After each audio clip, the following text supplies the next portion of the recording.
अस्सलामुअलैकुम मेरे प्यारे दोस्तों।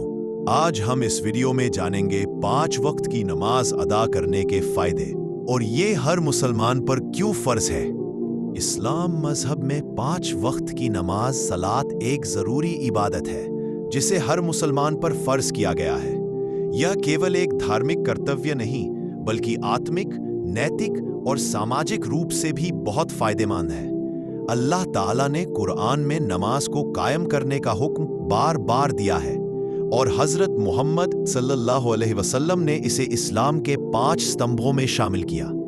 फज्र, सुबह की नमाज। यह नमाज सूरज निकलने से पहले अदा की जाती है।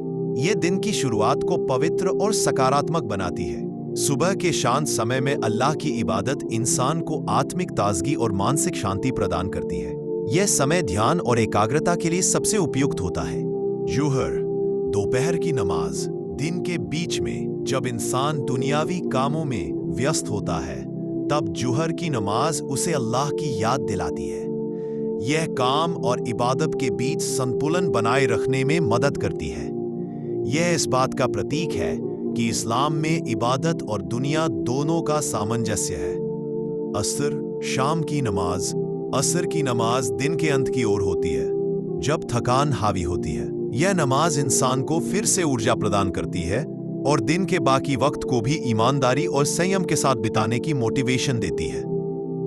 मगरिब, सूर्यास्त के बाद की नमाज। जब दिन ढलता है और सूरज डूबता है और हर तरफ अंधेरा छाने लगता है, मगरिब की नमाज दिल को अल्लाह की तरफ मोड़ती है। यह नमाज दिन भर की गतिविधियों के बाद रूह को राहत देती है और शुक्र अदा करने का मौका देती है।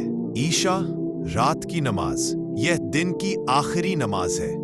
ईशा की नमाज रूह को सुकून देती है और दिन भर के गुनाहों की माफी मांगने का मौका भी देती है। यह अच्छी नींद और आत्मिक संतुलन के लिए भी मददगार होती है।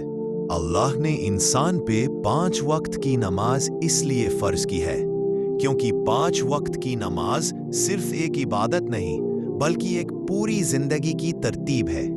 यह इंसान को आत्मिक, मानसिक, सामाजिक और शारीरिक रूप से सशक्त बनाती है। नमाज के माध्यम से एक मोमिन हर समय अल्लाह से जुड़ा रहता है और उसके जीवन में बरकत, हिदायत और राहत बनी रहती है। मेरे प्यारे दोस्तों, आज से ही 5 वक्त की नमाज को अपनी जिंदगी का एक अहम हिस्सा बना लीजिए ताकि आपकी जिंदगी में भी ढेर सारी खुशियां और कामयाबी शामिल हो जाए। अल्लाह हाफिज।